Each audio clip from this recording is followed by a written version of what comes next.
안녕하세요. 좋은 아침입니다. 오늘 하루도 하나님이 공급하시는 힘과 지혜로 살아가시기를 기도합니다. 사도신경 하심으로 1월 22일 새벽 예배를 시작하도록 하겠습니다. 전능하사 천지를 만드신 하나님 아버지를 내가 믿사오며 그 외아들 우리 주 예수 그리스도를 믿사오니 이는 성령으로 잉태하사 동정녀 마리아에게 나시고 본디오 빌라도에게 고난을 받으사 십자가에 못 박혀 죽으시고 장사한 지 사흘 만에 죽은 자 가운데서 다시 살아나시며 하늘에 오르사 전능하신 하나님 우편에 앉아 계시다가 저희로서 산 자와 죽은 자를 심판하러 오시리라. 성령을 믿사오며 거룩한 공회와 성도가 서로 교통하는 것과 죄를 사하여 주시는 것과 몸이 다시 사는 것과 영원히 사는 것을 믿사옵나이다. 아멘. 찬송가 220장 함께 하시겠습니다. 통합으로는 278장입니다. 찬송가 220장입니다. 찬송가 220장 사랑하는 주님 앞에 함께 찬양하시겠습니다.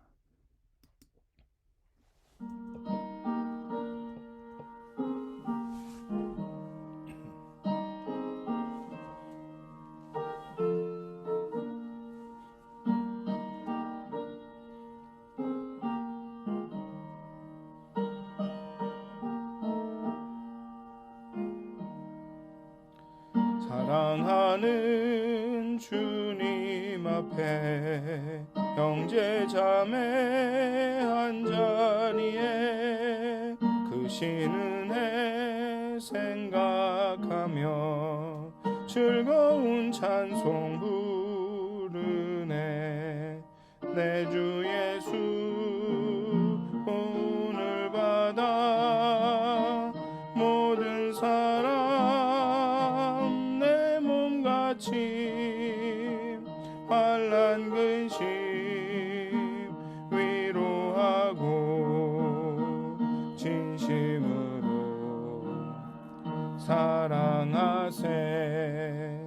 사랑하는 주님 앞에 온갖 충성 다 바쳐서 괴로우나 즐거우나 주님만 힘써 섬기네. 우리 주님 거룩한 손 제자들의 바르시서 남 섬기는 종의 도를 몸소행해 보이셨네. 사랑하는 주님 예수 같은 주로 섬기나니 피바다 한 몸이루 형제여 친구들이여 한 몸같이 친밀하고 마음으로 하나 되어 우리 주님 크신 뜻을 지성으로 준행하세. 아멘. 214장 한 장 더 하시겠습니다. 통합으로는 349장입니다. 214장 통합 349장 나주의 도움 받고자 함께 찬양하시겠습니다.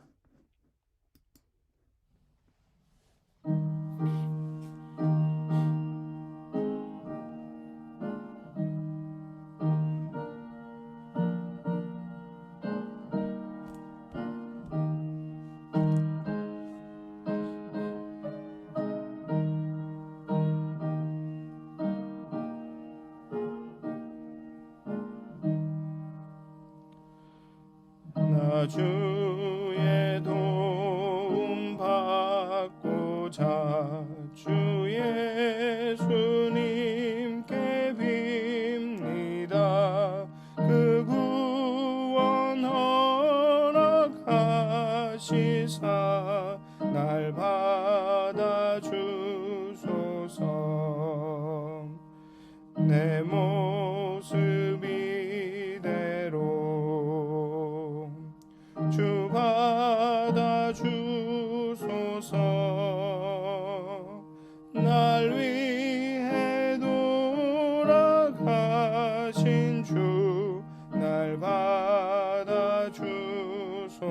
주소서. 큰 죄에 빠져 영 죽을 날 위해 피 흘렸으니 주 형상대로 빚으사 날 받아 주소서. 내 모습 이대로 주 받아 주소서. 날 위해 돌아가신 주 날 받아 주소서. 내 힘과 결심 약하여 늘 깨어지기 쉬우니 주 이름으로 구원해 날 받아 주소서. 내 모습 이대로 주 받아 주소서. 날 위해 돌아가신 주 날 받아 주소서. 내 주님 서신 발 앞에 나 꿇어 엎드렸으니 그 크신 역사 이루게 날 받아 주소서. 내 모습 이대로 주 받아 주소서.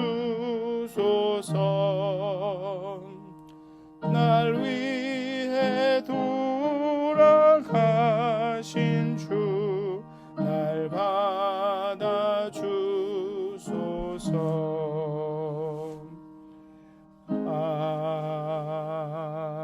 아멘.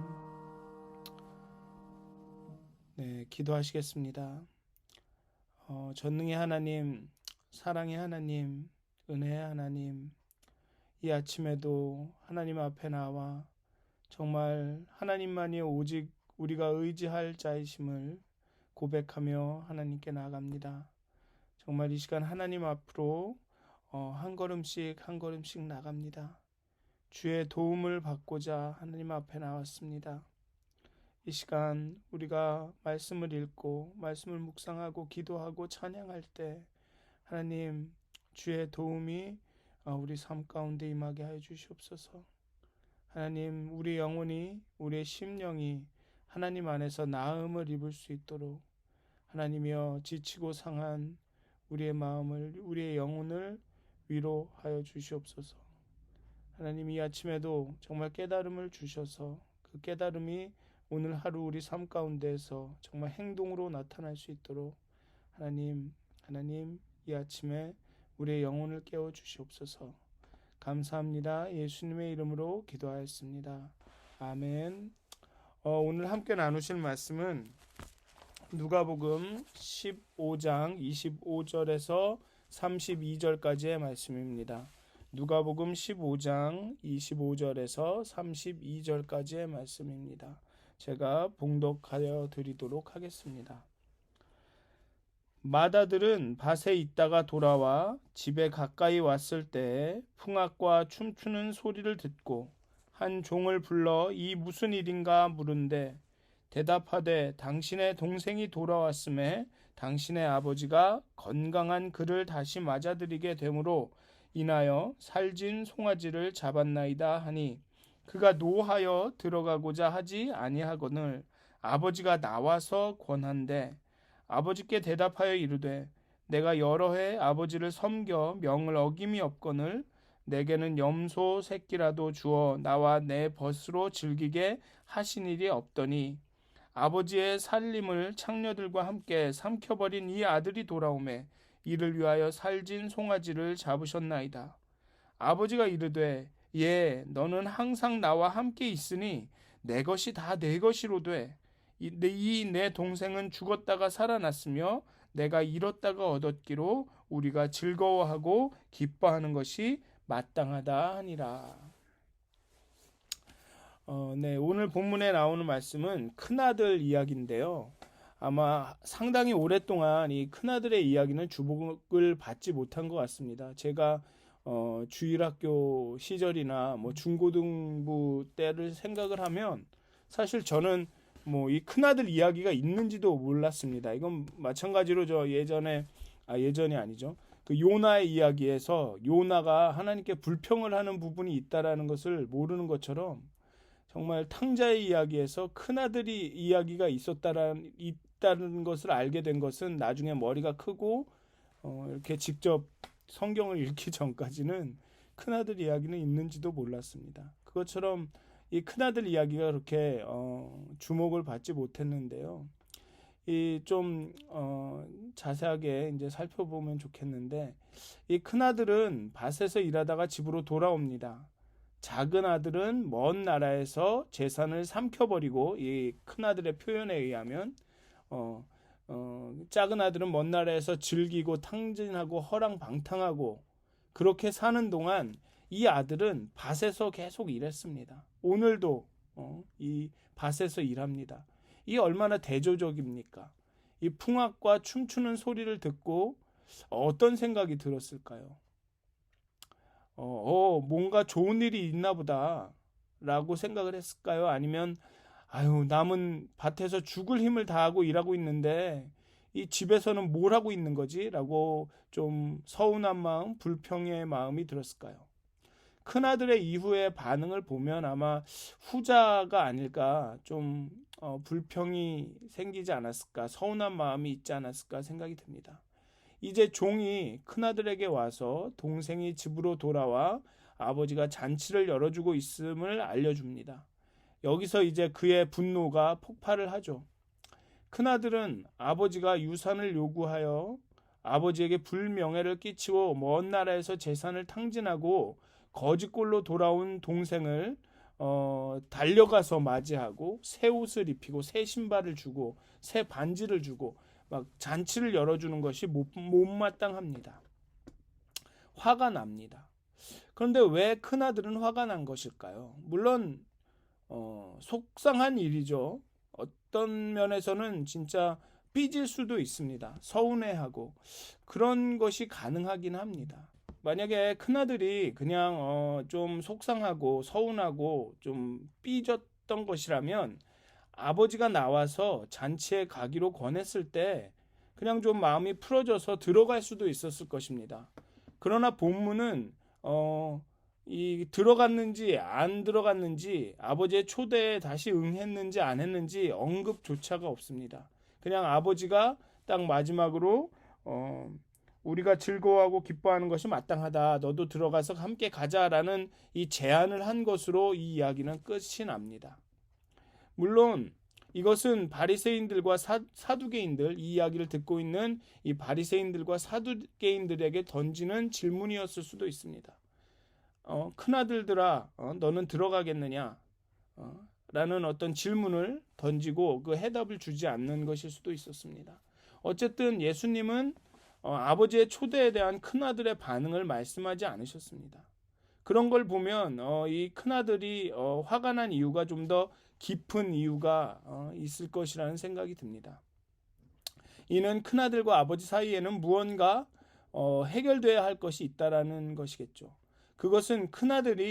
제 생각에는 그것은 큰아들이 자신과 아버지의 관계를 어떻게 이해하고 있느냐에 관한 것임에 틀림이 없다고 생각이 듭니다. 큰아들은 자신을 초청하는 아버지에게 이렇게 이야기합니다. 내가 여러 해 아버지를 섬겨 명을 어김이 없거늘 내게는 염소 새끼라도 주어 나와 내 벗으로 즐기게 하시니 없더니 라고 말합니다. 여기서 섬기다라는, 아버지를 섬겼다라는 고 얘기할 때 이 섬기다는 단어는 종이 주인을 수종드는 것을 의미합니다. 즉 이 아들은 자신이 종으로 아버지를 섬겼다라고 인식하고 있는 것입니다. 그리고 여기 보면 아버지의 말씀을 어김이 없다라고 말하지 않고 아버지의 명령을 어기지 않았다라고 이야기합니다.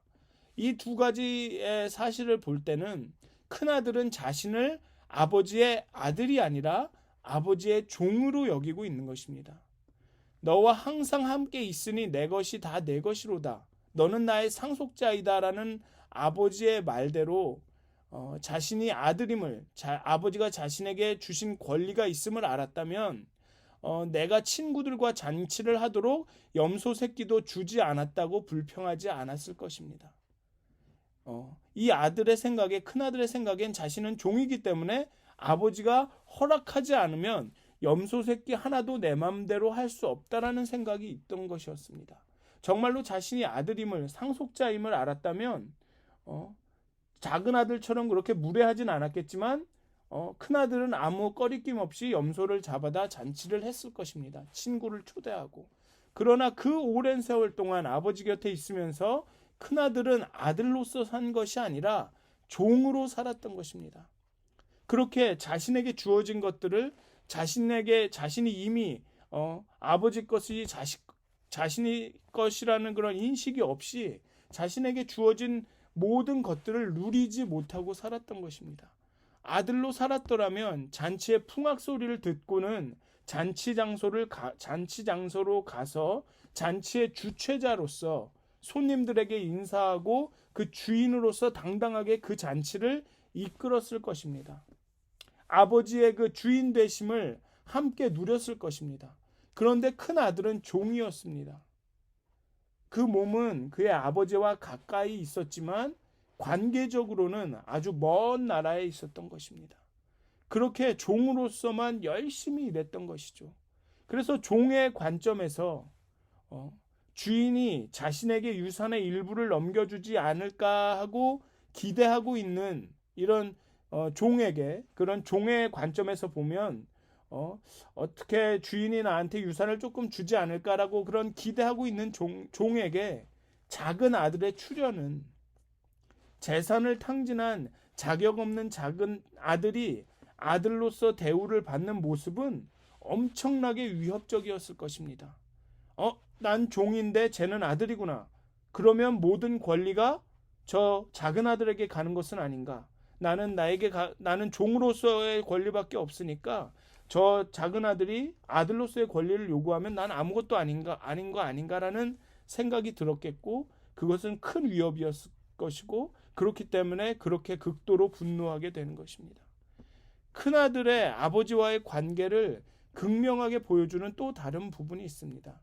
30절에서 아버지의 살림을 창녀들과 함께 삼켜버린 아들이 돌아오매, 영어로는 당신의 아들이라고 해석이 됩니다. 즉 아버지에게 당신의 아들이 돌아왔습니다라고 이야기합니다. 내 동생이 돌아왔습니다가 아니라 당신의 아들이 돌아오매, 아버지의 살림과 창녀들과 함께 삼켜버린 이 당신의 아들이 돌아오매라고 이야기하고 있습니다. 난 당신의 아들이 아니고, 그러니 저 작은 아들은 내 동생이 아니다. 무의식적으로 그 관계에 대한 그런 큰아들의 인식이 이 말에 드러나는 것입니다. 그러자 아버지는 이렇게 이야기합니다. 내 동생은 이라고 이야기합니다. 내 동생은, 너도 내 아들이다. 탕자가 내 아들이고 그 아들이 네 동생이란 얘기는 너도 내 아들이다. 그래서 아버지는 여기에 보면 얘야라고 부릅니다. 얘야. 아버지가 이르다 얘, 너는 항상 나와 함께 있으니, 얘야, 아들아, 너는 나와 항상 함께 있었다라고 아버지는 아들에게 넌 아들이라라고 이야기하는 것이죠. 그 탕자를 보면, 탕자는 비록 허랑방탕한 삶으로 자신의 재산을 탕진하고 방황하고 망가졌지만 언제나 스스로는 아들임을 잊지 않았습니다. 아버지에게 유산을 요구했을 때도 아들이었기 때문에 그 황당한 일을 요구했고요. 돼지우리에 있을 때도 아버지의 집에서는 품꾼조차 풍부하다라고 기억했습니다. 아버지의 집에는. 그리고 집에로 돌아와 아버지 앞에서 하늘과 아버지께 내가 범죄했다고 고백합니다. 탕자는 비록 허랑방탕한 삶을 살았지만 자신이 아들임을 잊지는 않았습니다. 그러나 큰 아들은 그 시간 내내 아버지 곁에 있었지만 아버지의 집에 온갖 것을 다 했지만, 온갖 일은 다 했지만 아들이 아니라 종으로 살았던 것입니다. 내 집이 아니라 먼 나라 남의 집에서 살고 있었던 것입니다. 그런 의미에서 큰 아들도 먼 나라로 간 탕자였던 것입니다. 그래서 오늘 여러분들에게 좀 질문을 드리고 싶습니다. 여러분들은 삶을 살 때, 여러분들은 하나님의 일을 할 때 종으로서 살아가십니까? 아니면 아들로서 살아가십니까? 물론 우리가 하나님의 종이다라고 말할 경우가 있습니다. 그럴 때는 그게 무슨 의미인지 우리는 모두 알죠. 근데 그런 의미가 아니라 정말 하나님과의 나의 관계를 주인이고 종으로 생각을 하는가? 하나님의 일을 종처럼, 주인의 아들이 아니라 종처럼 하고 계시는 것은 아닌가? 여러분들이 좀 기억하셨으면 좋겠습니다. 물론 하나님, 우리의 삶에, 우리의 모든 것의 주인은 하나님이시지만 우리는 그의 아들입니다. 우리가 물론 청지기로서의 삶을 살아가지만 우리는 종이 아니라 상속자이고 아들입니다. 다른 면으로 청지기이지만 한편으로는 우리는 주인입니다. 하나님의 아들, 딸들입니다. 교회의 일이 아니라 여러분의 아버지의 일이고 여러분들의 일인 것입니다. 교회로 초대된 분들은 우리의 손님이고 우리가 호스트를 하는 것이죠. 삶을 하나님 앞에서 온전히 살아갈 때 우리는 종이 일을 하는 것처럼 혼날까봐, 잘못할까봐 두려워하면서 살아가는 것이 아닙니다. 우리는 주인의 아들로서 그 삶을 누리면서 살아가는 것입니다. 여러분들 하나님 앞에서 온전한 삶을 살아야 합니다. 하지만 우리가 종으로서 살아가는 것이 아니라, 종으로서 우리에게 주어진 삶을 잘 관리하는 것이 아니라 아들로서, 상속자로서 우리에게 주어진 삶을 살아가는 것입니다. 그러니 우리에게 주어진 것을 누려야 합니다. 두려움 없이 하나님 앞에서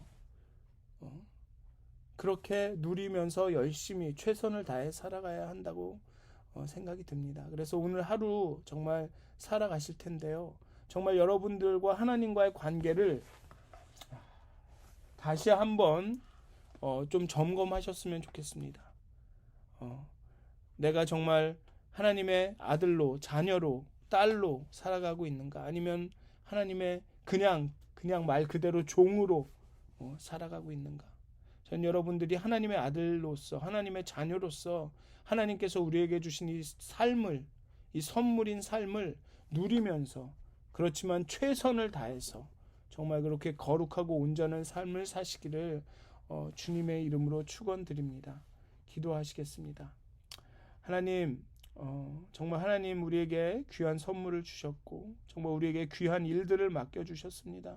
또 우리가 정말 우리 형제 자매와 함께 세워나갈 교회를 주셨습니다.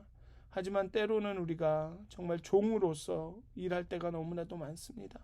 자녀로서 하나님께서 우리를 양자 삼으셨고 우리에게 정말 아들 된 상속자의 권리를 주셨건만 우리는 정말요, 오늘 본문에 나온 큰아들처럼 아들이 아니라 종으로 살아갈 때가 너무나도 많습니다.